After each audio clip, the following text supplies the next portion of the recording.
Now, well, I'm just a dirt farmer. I'm not a technical person. I'm trying to understand this. You know, I'm just watching it all, and you know, I'm watching their responses. They're just blowing their minds. You know, at the time, I didn't understand the importance of this 56%. You know, I eventually learned what it meant when I filed my patents later. Which, let's go to the next slide. All right. Now, there's a gentleman by the name of Hal Puthoff, and he did a paper, and this is in March 1st, what? Can you read that, Barry? 89, I think. 1989. It's Physical Review A, volume 30, number 5, I think. All right. And it's entitled Gravity as a Zero-Point Fluctuation Force. Now, this man is a theoretical physicist by training. And I understand we have a couple theoretical physicists in the audience right now. Believe it or not, whether you are teaching art or you're teaching feng shui, it doesn't make any difference. You have a formal training in physics, you know, you can appreciate this man's training. All right, this man is a theoretical physicist. Well, I don't like theoretical people, basically, because they're theoretical. I like experimental, you know. But this man, I have a great deal of respect for.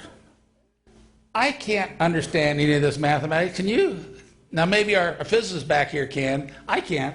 I mean, this is really complex for me because it looks like Chinese writing to me, which is totally foreign, you know. But I have to show it to you because he did say something very profoundly important. It's a theory about gravity, and he says that gravity is not a field. Gravity can never be discovered out there in the universe someplace as a separate field because it doesn't exist as a field. Gravity is produced when the protons and neutrons and electrons of the atom interact with the vacuum energy. And everybody understands the vacuum is the vibrating material. It's everywhere in the universe. In other galaxies, every piece of matter all over the universe is running on the vacuum and feeding their energy off the vacuum. And that's why protons and electrons and neutrons run forever, because they're continually taking energy from the vacuum. And I don't know what the number is, but I read it someplace that in the vacuum energy, in 1 cubic foot of the vacuum contains more... Centimeter. 1 cubic centimeter contains more energy than what? No, somebody said it was all the nuclear bombs all exploded at once won't equal the energy that is in 1 cubic centimeter of the vacuum. Yeah. And if you were to presume that it lasted 8 billion years or something like that, it's more energy than the sun has produced or ever will produce before it goes nova. Okay. In other words, a lot. And for the newbies, this is a lot. Okay. And it's just science. Basically, everybody knows that there is such thing as the vacuum. It's the underlying vibrating frequency that is vibrating so subtly that we don't experience it in our macro three-dimensional existence. But in the world of the atom, it literally is running on it. It's the stuff that continually feeds the atom that means it runs for billions and billions and billions of years and never runs down. Okay? He said that if you calculate using all this wonderful mathematics that I don't understand, and I wish I could read this all to you, but what he's saying is that when you calculate mathematically, when the energy comes from the vacuum and creates what we call gravity, matter interacting with other matter in 3 dimensions gives us a certain quantity of gravity. But in this part right here in this paper, and you can find this or you can actually read it on this video screen up here, he says, but matter, when it's interacting in 2 dimensions, which is what I said my stuff theorized to be, resonating 2 dimensions, not 3 dimensions, that you have to correct it by a 5/9 correction factor. 5/9.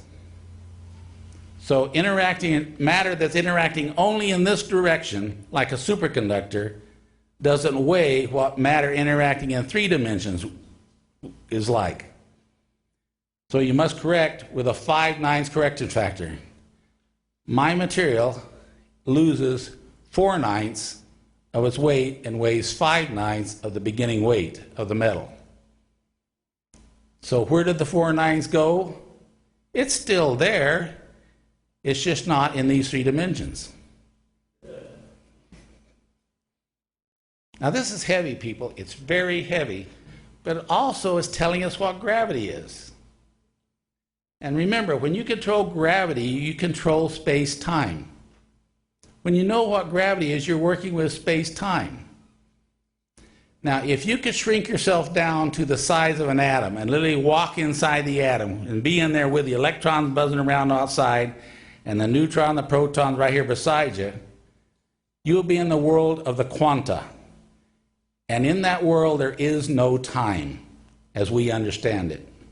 It's only when you come up in the macro world, in our 3-dimensional world out here, that time is invented by mankind to describe change. Water runs downstream at miles per hour or feet per second. You get old in years. Everything happens in time. But way down there in the world of the quanta, there is no time. And something I want to emphasize is a superconductor is billions and billions of atoms resonating in 2 dimensions as a harmonic unit. Literally, all these billion atoms are acting like one single atom. They're all in total harmony with each other and resonating in unison in 2 dimensions. So a pure superconductor should really weigh 5/9 of its beginning weight. Now, nobody has been able to weigh a type 1 superconductor when it's superconducting, because anything comes in contact with it warms it, and when it's got to be 4 degrees Kelvin, anything introduced into it warms it up, so it's a real problem to weigh at that temperature. But that's the theory that he has of gravity. The very fact that How warm was your superconductor? well, at room temperature, the gold is at room temperature. Iridium is at 200 degrees. 200 degrees temperature, it's actually flux flowing. Now that's important information, people. Really profound information. See, yttrium, barium, copper oxide. Copper is one of these elements too, people, but when they build yttrium, barium, copper oxide, which is the type 2 superconductor, what they've done is created a yttrium, barium oxide that is like an egg basket, so they can hold a single monatomic copper in that egg basket. Now, if you try to produce monatomic copper, it'll never stay monatomic. It keeps going back to diatomic or larger cluster because it's too small. But if you can create a matrix where that atom stays in that matrix, you literally can get a superconductor, because that atom resonates with another copper atom, resonates with another copper atom, and causes what they call type 2 superconductivity. I don't know what we call our stuff. It's just another form of matter. But science will name it eventually, I'm sure. Anyway, let's go to the next slide. That's an important paper, by the way, people. He's written a lot of good papers, but one of them is entitled Everything for Nothing. But this paper on gravity is really profound, because he does theorize what gravity is, and we have proven with our testing what gravity is. That's what's important. All right. This is my patent application. Okay? I'm not going to show you all the many pages of it. I just want to show you this is the title page. We filed a patent on this material. And it was on all the platinum group elements. We're saying that they, in their monatomic state, if they're annealed, they go to this lighter color, virtually white on most of the materials, and they resonance connect in 2 dimensions. And in this form, they are not visible by X-ray diffraction, X-ray fluorescence, emission spectroscopy, atomic absorption, or even neutron activation.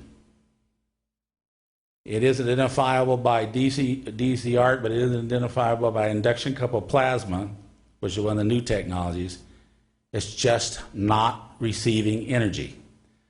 But when you understand that a superconductor literally has around it a Meissner field, and it doesn't allow any external magnetic field to enter the sample. None. Not 99.999, but 100.000. No interference can enter the sample, and therefore it runs perpetually. A superconductor, when it started, literally runs forever and ever and ever and ever. It's billions and billions of